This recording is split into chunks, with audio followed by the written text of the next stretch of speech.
Assalamualaikum warahmatullahi wabarakatuh. Anak-anak ustazah semua, apa kabar? Alhamdulillah, Al-Quran, akhlak, prestasi, Allahu Akbar. Senang sekali berjumpa dengan anak ustazah pada semester 2 ini.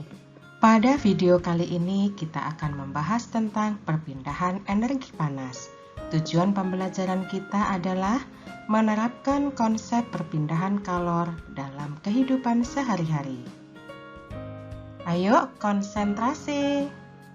Ada 3 macam cara perpindahan panas yang akan kita pelajari kali ini, yaitu konduksi, konveksi, dan radiasi. Pada saat kita menyetrika baju menjadi panas setelah digesek oleh setrika. Hal ini karena ada perpindahan panas dari setrika ke baju.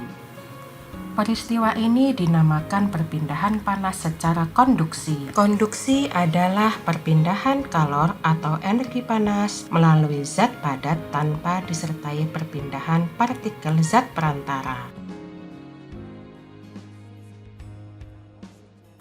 Perpindahan kalor secara konduksi diumpamakan memindahkan buku secara estafet. Buku diumpamakan sebagai kalor dan orang yang memindahkan diumpamakan sebagai zat perantara. Hanya kalor yang berpindah sementara zat perantara tetap di tempatnya. Ananda sekalian, coba Ananda panaskan suatu logam seperti sendok atau pipet logam seperti pada gambar ini. Pegang salah satu ujungnya. Apa yang terjadi pada ujung yang kita pegang? Betul, Ananda. Pasti lama-lama ujung yang kita pegang akan terasa panas. Mengapa demikian? Ya, Ananda betul sekali. Karena ada perpindahan panas dari ujung logam yang dipanaskan sampai ke ujung yang kita pegang. Sebenarnya apa yang terjadi dalam batang besi itu? Adakah yang bisa menjelaskan? Ananda sekalian, ternyata suatu benda termasuk besi terdiri dari partikel-partikel yang sangat kecil yang disebut dengan atom. Kita tidak bisa melihat partikel tersebut dengan mata kita. Partikel itu bergetar lebih cepat karena terjadi pemanasan. Getaran itu membuat partikel di sebelahnya ikut bergetar juga. Dia menyerap energi panas.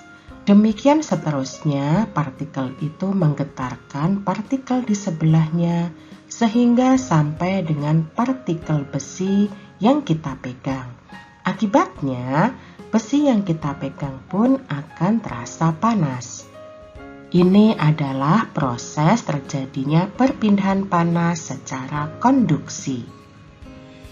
Apa saja contoh peristiwa perpindahan panas secara konduksi di sekitar kita? Contohnya adalah ketika kita menggoreng atau memasak makanan. Saat menggoreng, bagian yang terkena panas adalah bagian bawah, tetapi spatula dan seluruh bagian penggorengan ikut terasa panas. Demikian juga pada gelas yang diisi minuman panas, maka seluruh bagian gelas termasuk pegangan gelas akan ikut terasa panas.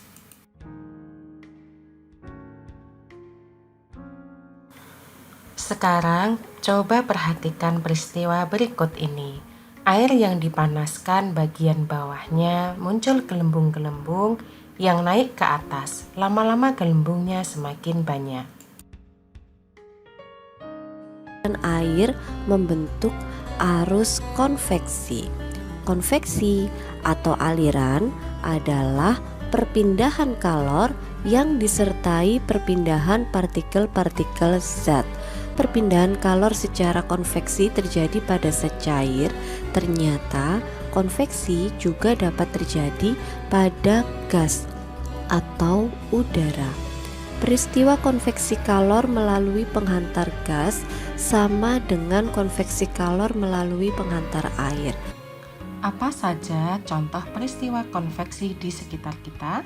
Contohnya adalah adanya angin darat dan angin laut. Angin laut adalah angin yang bergerak dari laut menuju ke darat.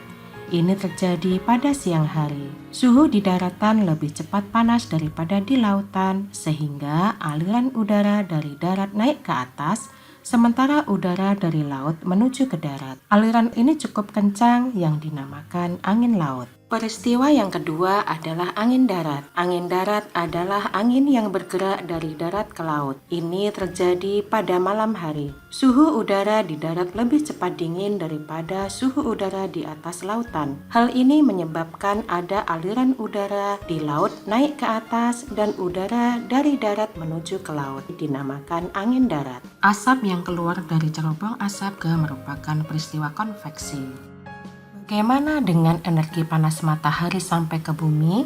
Padahal ada ruang hampa, tidak ada zat penghantar sedikit pun.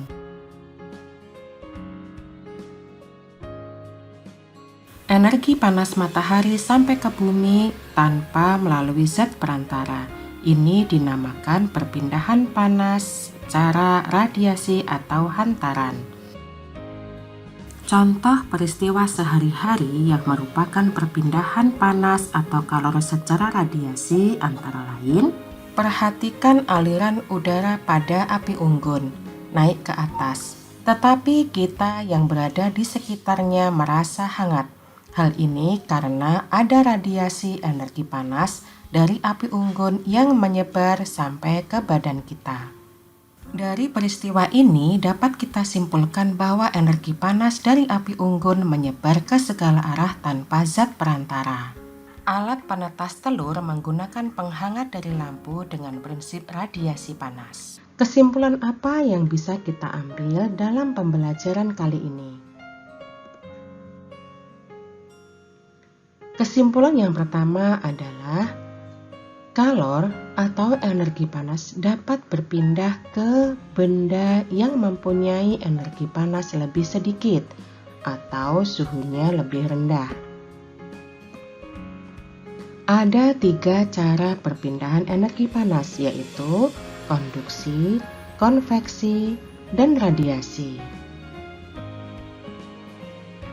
Dan dari beberapa peristiwa kejadian sehari-hari bisa kita simpulkan bahwa perpindahan panas secara konduksi terjadi pada benda padat. Perpindahan panas secara konveksi terjadi pada benda cair dan benda gas. Perpindahan panas secara radiasi terjadi pada benda gas. Allah berfirman dalam surat Asy-Syura ayat yang ke-32.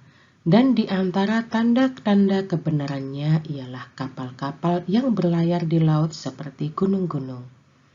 Masya Allah ya anak ustazah, bagaimana Allah telah menciptakan perpindahan panas sehingga terjadi angin yang membuat kapal-kapal bisa berlayar dari darat ke laut dan dari laut ke darat dengan bantuan angin.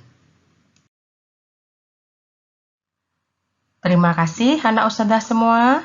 Ustazah harapkan antum telah belajar dengan tekun. Semoga Allah memberikan pahala atas usaha antum. Amin ya robbal alamin. Alhamdulillahirabbil alamin. Materi kita pada video kali ini sudah selesai. Sampai jumpa lagi pada video berikutnya.